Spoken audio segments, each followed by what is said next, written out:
ബംഗളൂരുവിൽ ഒരു 700 ഏക്കർ ഭൂമി. അവിടെ ഒരു സാധാരണ വിമാനത്താവളം മാത്രമല്ല ഇനി കാണുന്നത്. ലോകത്തിലെ ഏറ്റവും വലിയ വ്യോമ സാങ്കേതിക കേന്ദ്രങ്ങളോട് മത്സരിക്കാൻ പോകുന്ന ഒരു ഭീമൻ പദ്ധതിയാണ് അവിടെ രൂപം കൊണ്ടുകൊണ്ടിരിക്കുന്നത്. 1,66,000 കോടി രൂപ മൂല്യമുള്ള വലിയ പദ്ധതി. 2 ലക്ഷത്തിലധികം തൊഴിലവസരങ്ങളാണ് തുറക്കപ്പെടുന്നത്. ഇന്ത്യയുടെ ഭാവി തന്നെ മാറ്റാൻ കഴിയുന്ന ഒരു വമ്പൻ നീക്കം. എന്താണ് ശരിക്കും സംഭവിക്കുന്നത്? ആഴത്തിൽ തന്നെ പരിശോധിക്കാം. Let's check in detail. Welcome to the point. ലോകത്തിലെ വലിയ രാജ്യങ്ങൾ മുന്നിൽ നിൽക്കുന്നു. അവരുടെ സാങ്കേതിക ശക്തിയുടെ പേരിലാണ് ഇത് സാധ്യമാകുന്നത്.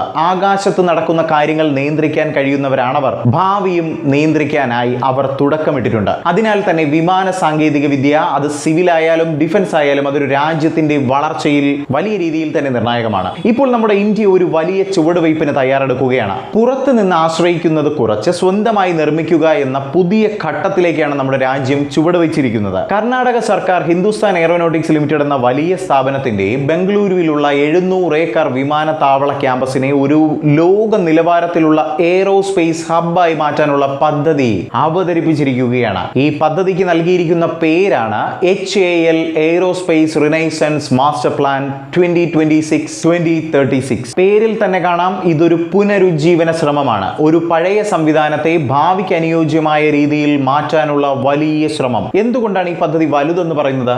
ഇതൊരു സാധാരണ ഒന്നല്ല. അടുത്ത 10 വർഷത്തിനുള്ളിൽ 1,66,000 കോടി രൂപയുടെ സാമ്പത്തിക ഉൽപാദനമാണ് ലക്ഷ്യമിടുന്നത്. 2 ലക്ഷത്തിലധികം തൊഴിലവസരങ്ങൾ സൃഷ്ടിക്കാൻ പദ്ധതിയുണ്ട്.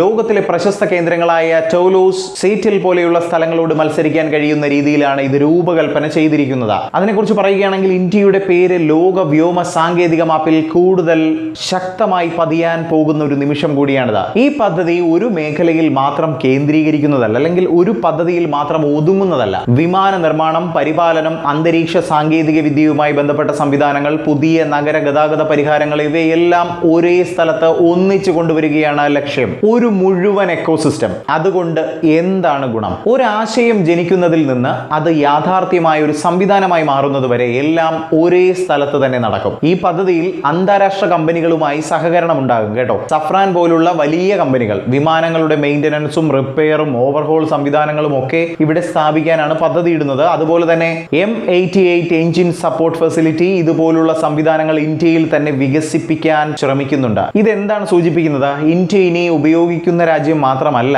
നിർമ്മിക്കുന്ന രാജ്യം കൂടിയാണ്. നേരത്തെയൊക്കെ നമ്മുടെ രാജ്യം പുറം രാജ്യങ്ങളെ ഒരുപാട് സപ്പോർട്ടിനായിട്ട് ഡിപ്പെൻഡ് ചെയ്യുമായിരുന്നു. എന്നാൽ അതൊക്കെ കുറച്ച് സ്വന്തമായി നിർമ്മിക്കുക എന്ന വലിയ ചുവടാണ് ഇപ്പോൾ നമ്മുടെ രാജ്യം മുന്നോട്ട് വയ്ക്കുന്നത്. ഇവിടെ ഒരു വലിയ ട്രെയിനിങ് അക്കാഡമി ഉണ്ടാവും. പ്രതിവർഷം 20,000 ആളുകളെ പരിശീലിപ്പിക്കാൻ കഴിയുന്ന ഒരു സംവിധാനമാണ് പടുത്തുയർത്താൻ പോകുന്നത്. അതുകൊണ്ട് തന്നെ ഭാവിയിൽ ആവശ്യമായ സ്കിൽഡ് വർക്ക് ഫോഴ്സ് എപ്പോഴും സജ്ജമായിരിക്കും നമ്മുടെ രാജ്യത്ത് എന്നതും എടുത്തു തന്നെ പറയണം. അതുപോലെ തന്നെ eVTOL എന്ന പുതിയ തലമുറ എയർ ടാക്സി സംവിധാനങ്ങൾക്കായുള്ള ഇൻഫ്രാസ്ട്രക്ചർ കൂടി ഇവിടെ ഒരുങ്ങുകയാണ്. കഴിഞ്ഞ ദിവസം നമ്മുടെ നഗര ഗതാഗതത്തിലെ ഗതാഗത കുരുക്കിന്റെയൊക്കെ പ്രശ്നം നമ്മുടെ ചാനലിൽ ചർച്ച ചെയ്തിരുന്നു. അപ്പോൾ നമുക്കൊക്കെ വാങ്ങി ഉപയോഗിക്കാൻ കഴിയുന്ന തരത്തിലുള്ള കുഞ്ഞൻ പ്ലെയിനുകളുടെ ഒക്കെ വാർത്ത പറഞ്ഞിട്ടുണ്ടായിരുന്നു. അത് കാണാത്തവർ പോയി കണ്ടു നോക്കുക. എന്തായാലും ഈ ഒരു വാർത്തയുമായി ബന്ധപ്പെട്ട് നിങ്ങളുടെ വിലയേറിയ അഭിപ്രായങ്ങളും നിർദ്ദേശങ്ങളും താഴെ കമന്റിൽ അറിയിക്കുക.